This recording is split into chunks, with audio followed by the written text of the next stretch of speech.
Ika-29 na kabanata. Ang makapangyarihang tinig ng Panginoon. Purihin ang Panginoon, kayong mga anak ng makapangyarihang Diyos. Purihin siya sa kanyang kadakilaan at kapangyarihan. Papurihan ang Panginoon ng mga papuring nararapat sa kanyang pangalan. Sambahin ninyo siya sa kanyang banal na presensya.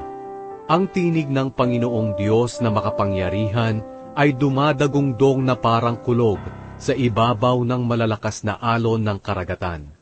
Ang tinig ng Panginoon ay makapangyarihan at kagalang-galang. Ang tinig ng Panginoon ay makakabali at makakapagpira-piraso ng pinakamatibay na mga puno ng sedro sa Lebanon.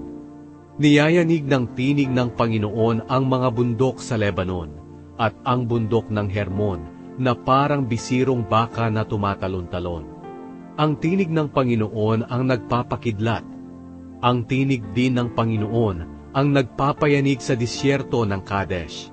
Sa tinig ng Panginoon, napapagalaw ang mga puno ng ensina at nalalagas ang mga dahon sa kagubatan. At ang lahat ng nasa templo ay sumisigaw, "Ang Diyos ay makapangyarihan! Ang Panginoon ang may kapangyarihan sa mga baha. Maghahari siya magpakailanman.